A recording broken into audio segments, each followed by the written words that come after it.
What's going on, YouTube? Today I bring you my Week 10 predictions for the 2021 NFL season. We are currently 85-51. The last couple weeks have not been the best. In fact, this last week, I started out pretty horrible, but luckily I was pretty accurate on the second half of games. But we are 85-51. That idea of going 2-to-1 ratio is a couple weeks away now, but we're going to try to get back into the game. And starting off with Thursday Night Football, we have the Ravens in Miami. I don't think this is going to be a particularly good game. The Ravens have been pretty good. The Dolphins have not. It's about as simple as that. Yeah, I thought Dolphins would be bad. I thought Ravens would be good, and that's been the case so far. Tua has been playing really nicely for the Dolphins. It's just that their offensive line is like easily the worst in the NFL, and that team as a whole is just really sucking right now, but Tua's actually been a bright spot. And with the Ravens, I mean, they just got stuff rolling on pretty much on all sides of the ball. So Ravens, I do have them winning this one pretty easily on Thursday Night Football, 31-10.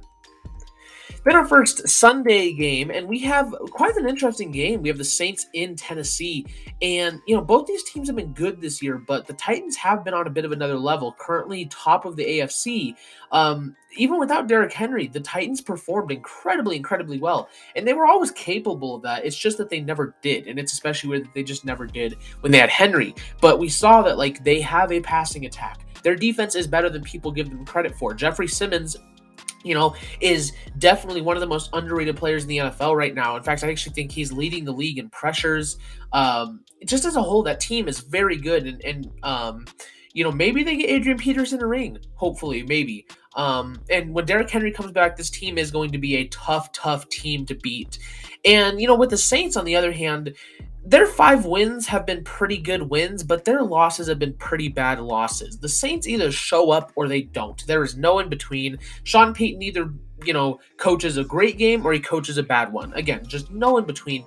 And with Trevor Siemian, I mean, maybe Taysom Hill starts, and honestly, I don't think Taysom Hill is all that much better than Trevor Siemian. As a quarterback, he might even be on the same level as Trevor Siemian, because Siemian's never been a horrible quarterback, just not an elite one. Yeah, with the Saints, I mean, they've got a good team, but they break down in some games. Like just this last game, I mean, it was a good performance on some parts, but they broke down near the end and they lost because of it. Whereas the Titans, even after losing arguably the MVP, they still came and showed out against the Rams, of all teams, the Rams. So I think the Saints will make this a good one. I think they will show up, but not quite enough to beat Tennessee in Nashville on some extreme momentum right now. Then we have the Bills in New York. That was an embarrassing loss to the Jaguars. However, I don't think that the Bills are now a bad team. The Jaguars simply just figured out how to stop the Bills. And here's the thing is that I think the Bills very well can make methodical drives. I just don't think they were expecting to have to do it against Jacksonville. And so when the Jaguars they just had a great game plan. That's really what it comes down to. They won the turnover battle and they had a great game plan. And sometimes that's enough to win you games, especially when the other team's just not expecting it. And that's why the Bills lost. And I don't think they're going to let that happen again, especially not to a team like New York, who's arguably as bad as Jacksonville. I still think they will get going later on in the season, and they have some great potential in that team. Mike White, hopefully he comes back and plays somewhat well for the Jets. And maybe it's a bit of a close game. 11 points isn't the closest in the world. They don't cover the spread. But I think the Bills win this one. I'd be pretty sure of it. Maybe not the best one in the world, but I'm pretty sure the Bills are going to pull a win out of this one. Then we have Detroit in Pittsburgh, and Detroit coming off of a bye week, losing any momentum that they would have had. Not much momentum to be had with an 0-8 record, the only winless team in the NFL, versus the Steelers, who have been on a big hot streak since going down 2-3. and they've been playing some good football recently. Their defense has been suffocating. Their offense has been getting the job done, in most part because of Najee Harris and Deontay Johnson. In Pittsburgh, one team's got momentum, one doesn't, one's good, and the other sucks. I think the Lions will get a win at some point, but it's not going to be this week. So I do have the Lions dropping to 0-9 and being shut out again. That Pittsburgh defense just so suffocating. And, I defended Jared Goff for a little bit because that team is pretty awful to play with. It's tough going from probably the best offensive scheme in the NFL to the worst offensive scheme. However, the way he's been playing is just really bad, to be honest. He's arguably the worst starter in the league right now. So I do have the Lions being shut out here 0-23. Then we have the Jaguars in Indianapolis, and I don't think Jacksonville pulls off another win like they did. Again, it just came down to the fact that they won the turnover battle, and they just had a great game plan. And to be honest, with a coaching staff like that and a team with the talent that it has, I really think it came down to luck. The Bills were just forced to make those methodical drives, and they made mistakes. The Bills score on any of those. Score a touchdown, even a field goal, it goes to overtime, but a touchdown on any of those drives, which keep in mind, they didn't have very many drives just because, again, the game plan was just so great by the Jaguars. That's the Bills win. So with the Jaguars, I just don't think that happens again. They're still a bad team. Urban Meyer's still going to be on his way out after this season, and the Colts are going to improve to 500. Although I've still not been a fan of Carson Wentz. I get he's had a great statistical season, but I hate when anyone ever uses just stats as a way to show it, because Carson Wentz is like the prime example of how stats definitely do not tell the whole story, because his bad plays are god-awful, and I don't know how I got heat for saying Carson Wentz still makes rookie mistakes after the last 2 games he's played, but I did. But he's not bad enough to lose to the Jaguars. I just don't think the Jaguars do it again. So I have the Colts winning 24-14. Then we have the Buccaneers and Washington coming off of their respective bye weeks, and I've been very accurate with both of these teams. Buccaneers 6-2, Washington 2-6. Buccaneers last coming off of a loss, a close good loss to the Saints. Washington last coming off to a close bad loss to the Broncos. Very clear divide there in talent, obviously 6-2, 2-6. I don't think this needs to be discussed too much. With Washington bye week, maybe is a bit to get a bit more rest, while Buccaneers, it's more of losing that momentum, except you didn't really have momentum since you just lost. So I don't think there's really an advantage there for either team. I shouldn't have to talk about the clear divide of talent here. I don't see Washington winning this game, and so I have Tampa Bay winning, covering, and improving to 7-2.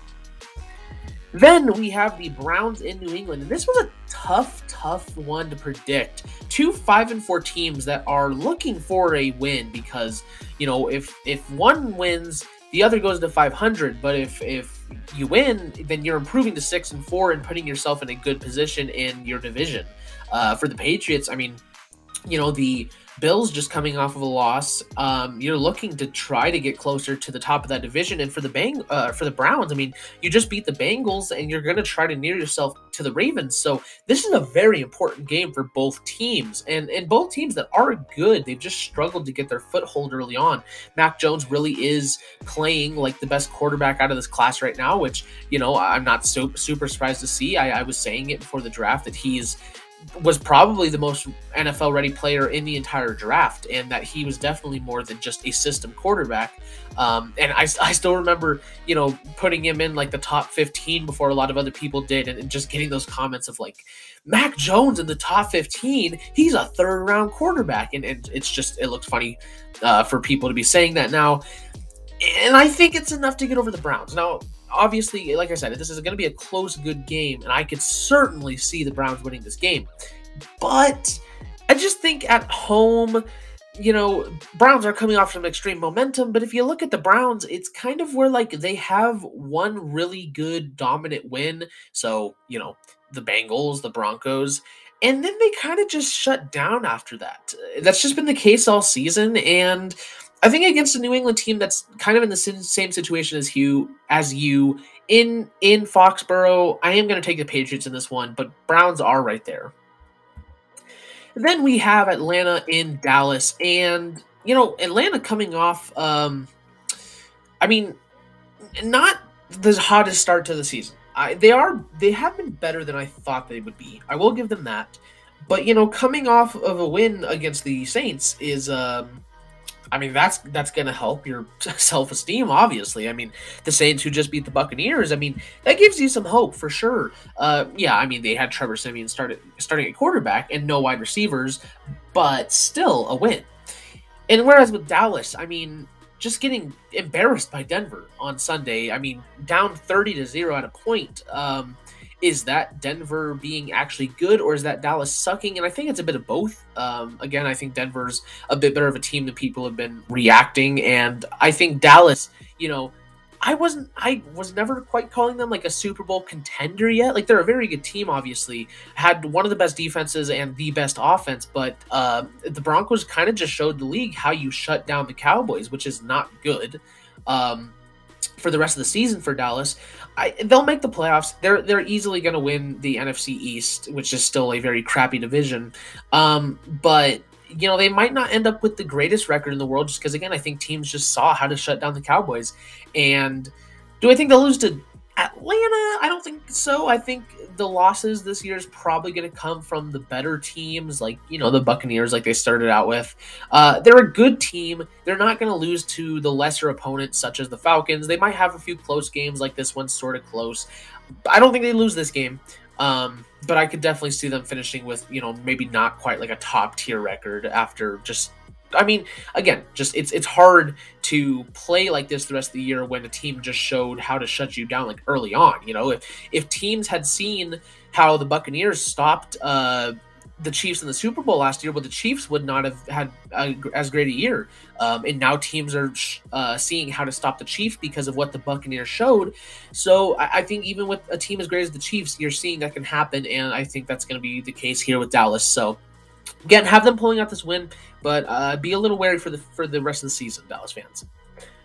Then we have the Panthers in Arizona, and yeah, Panthers struggled definitely since their 3-0 start. Yeah, I mean 1-5 after starting off 3-0. That's what happened last year. There were two teams that I predicted to start out really hot and then drop off, and that was the Raiders and Panthers, because that's just what they kind of always do. And Seahawks were included in that. Of course, the Russell Wilson injury did some things to that. We'll talk about the Seahawks later. But yeah, with the Panthers, like I predicted a not the best year, and they started out hot like normal and have dropped off. I don't know why it says 12-5. I predicted them to be 5-12, so opposite of that. Sam Darnold is bad. I think there was potential coming out of USC. Like, I think he could have been a good quarterback, but the Jets just took any and all of that away from him. And being behind one of the worst lines in the league does not help. Whereas you have the Cardinals, who are 8-1. Their one loss coming to was the Rams, I believe, in a close game. And even without DeAndre Hopkins and Kyler Murray, arguably their top two players, they still absolutely shut down the 49ers. So Cliff Kingsbury is a legitimate top coach right now. He's probably coach of the year. I'm going to say this every week because it keeps haunting me. Like, I predicted the Cardinals to win the division, be 13-4 at a point, and then just got lower and lower. But that looks silly now, obviously. So unless the Cardinals lose 8 straight, they're going to far outdo my prediction for them. And they're just a really good team on pretty much every front. They had guys break out for them. Cliff Kingsbury, again, just a legitimate good coach now. And without your quarterback and receiver, you can still shut down a relatively good team like the Niners. There's a lot of hope for this team. And so I have them pulling this win off pretty easily in Arizona. Then we have the Vikings at the Chargers, the closest game for me this week. This was certainly the hardest game to predict. Two teams I predicted to be 12-5. One I've been accurate on, the other not so much. And opposite of their records, Vikings started out poorly. Chargers have started out nicely. Both teams have had their ups and downs. Vikings almost losing to the Lions. Chargers losing to who did they just lose to a couple weeks ago? Can't remember for some reason, but either way, these teams have had their up and down. Chargers still coming out more successfully. Brandon Staley is proving to be a good coach. He was my favorite signing of the offseason. Yeah, I mean, here's the issue, is that Dalvin Cook will be playing. I know there's stuff going on with him, but he's not as of right now, anyways, that I'm recording. He will be playing, which is not good for the Chargers, who have struggled really badly in run defense this year. And Minnesota also has an elite passing attack when they know how to use it. Now, Mike Zimmer is obvious. He's obviously the issue. I mean, Kirk Cousins has been playing great. Their receiving unit's great. Dalvin Cook's great. Their defense is good. But Mike Zimmer just does not know what he's doing. And the thing is that he can coach good games. And the reason I do have the Vikings pulling this out is because it's one of those gut feelings. Sometimes you just have those feelings where, like, I feel like this team might win. And I feel like that's the case with the Vikings. Again, Mike Zimmer can coach a good game when he wants, and this is a very talented roster. And so I do think the Vikings pull this one out. But if this is certainly the least confident I am in a prediction this week, because it could very easily be the Chargers in a blowout. But I do have the Vikings pulling off the upset just by a point. But again, could go either way. I'm going to take the Vikings in this one. Then we have the Seahawks at the Packers. This is my game of the week. You have the Seahawks coming off their bye week, finally getting Russell Wilson back, probably even a little bit earlier than expected. And then you have the Packers who, they just lost to the Chiefs, and they're getting Aaron Rodgers back. So very interesting there, because both of these quarterbacks have been phenomenal this season. Russell Wilson was the MVP before he got hurt, and Aaron Rodgers has been playing like potentially a repeat MVP. I don't want to get into politics with all of Aaron Rodgers stuff and all that. I don't think he should have been. I don't think the Packers should have been punished as harshly as they were. But and especially losing a player for the game, it sucks. Obviously, I think that there maybe could be stricter or perhaps less strict rules, just because I don't think something like a shot should decide games, just like a player talking to a bench shouldn't decide games, such as the march penalty, which we're not even really going to talk about that, just because it's obviously stupid. Getting aside of all the NFL politics here, this is going to be a good game. It's my game of the week for a reason. It's going to be a really good game. And who knows, Odell might sign with the Seahawks. It's kind of sounding like he's probably not going to sign with the team until, if he does, it doesn't sound like he'll play this week. So I don't think that'll be a big impact at all this week. But yeah, with the Packers and Seahawks, two good teams. Seahawks obviously been underwhelming just because no Russell Wilson. Getting him back is great, but the Packers are just a better team. And, Seahawks just not quite as good. Getting Russell Wilson back from a hand injury is a bit different than getting your quarterback back from COVID. So yeah, all in all, I think it'll be a great game. It's going to be a fun game. I love, this is one of my favorite non-division rivalries, is the Seahawks and the Packers. And in Lambeau Field, I'm going to take the Packers in this one. I don't really see the Seahawks pulling off the upset, but it is going to be a great game. And then my betting game of the week is the Eagles at the Broncos. I have Denver pulling it off because that was a very, very impressive win in Dallas last week. I don't think anyone predicted Denver to look that good. Many people weren't predicting Denver to win at all, including myself. And who knows? Maybe that was the win that the team needed. You just showed that you don't need Von Miller to pull off dominant wins. And again, just Dallas is not a bad team. That was the main thing people were harping on Denver a lot, was that they beat the football team, the Giants, the Jaguars, and the Jets. Right? Obviously, not very impressive wins. But beating Dallas is a bit of a different story, especially when you consider the way they did it. Now, yeah, I know it was a drunk week. Jaguars beat the Bills. But with Denver, I was always a bit more confident than say, the Jaguars. And if they win this game in good fashion, that could be a bit of a signal that Denver is a legit team. But it's my betting game of the week for a reason, because this is kind of what Denver does. They get your hopes up only to crush them every single season. I'm a Broncos fan. I should know.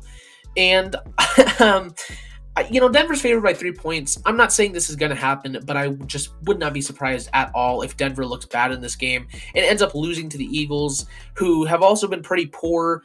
Jalen Hurts, by the way, has actually been good, especially in the red zone. But that offense just letting him down. Devontae Smith, leading that receiver core in yards because the rest of it's just such a sad room. It's depressing. So yeah, Eagles, I mean, they got some solid parts to them. I think the Broncos are better. But again, I would not be surprised if Denver loses this game. So this is my betting game of the week. Don't take my word for it, but I just would not be surprised if Denver loses. Do have them winning, though, by a score.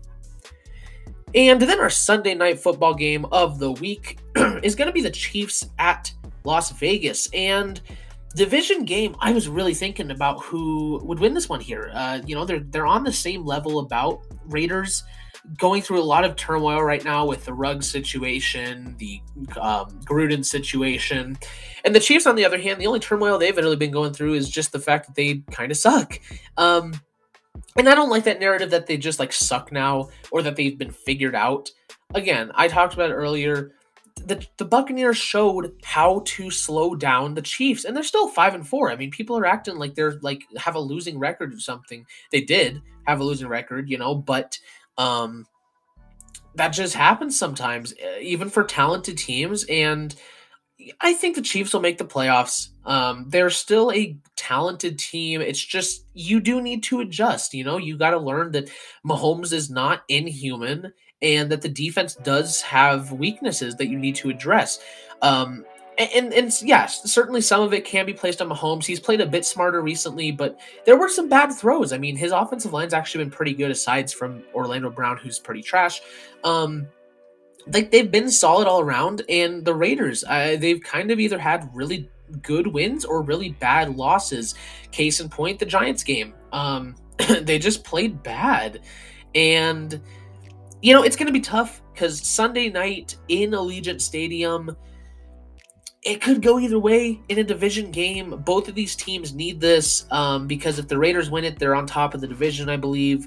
And if the Chiefs win it, they're on top of the division. So it's a must-win game for both teams. I feel a bit more confident in the Chiefs. I'm going to take Kansas City. Raiders could definitely win this game and really take a foothold in the division because they've already shown they can fight through turmoil. But I think the Chiefs are going to take advantage of the situation and pull it off just by a point. It'll be a good game, but I am going to take KC in this one. And then our Monday night football game of the week is going to be the Rams in San Francisco. And I've been accurate on both these teams, similar to like the beginning of this video. Rams have been good. Niners have not. Niners just got absolutely demolished, destroyed, and destructed. Destructed, is that a word? They got just run into the ground. Ran into the ground with a Kyler Murray-less and DeAndre Hopkins-less Cardinals team. Rams are arguably better than the Cardinals. I don't think they are quite. They're a very talented team. Like the Rams are still a very good team, and I mean, I don't think I'm going to end up doing a mid-season predictions. So I do have the Rams winning the Super Bowl as of right now. Cooper Kupp on pace to have the greatest single season receiving season of all time. Matthew Stafford in MVP conversation. The defense has still been elite. They just got Darius Williams back.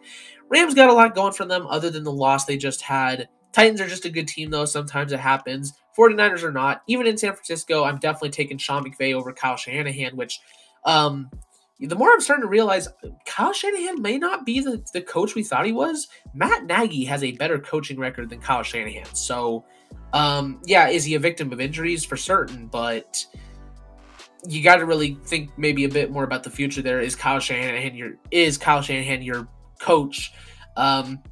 They might be questioning it even more after the Rams beat them pretty badly, is my prediction. I could see the Niners making this a close game. I don't see them winning it, but I could see them making a close game. I don't think it is a close game, though. Rams improved to 8-2 and try to keep up with the Cardinals in that division. But that's going to be my Week 10 predictions for the 2021 NFL season. If you guys like the content, don't forget to leave a like, subscribe, and hit the notification bell so you never miss an upload. I've been trying to get content pushed out, but I've just mainly been working on a few other things. But I've got, rankings for a lot of college players coming out. I currently have about 360 guys scouted, so I've got my guys. Draft content is going to be booming soon. You just wait. And got a few other videos in mind planned. So if you want to stay tuned for that, don't forget to leave a like and subscribe. As I just said, thank you guys so much for watching, and I'll see all you guys in the next video. Bye-bye.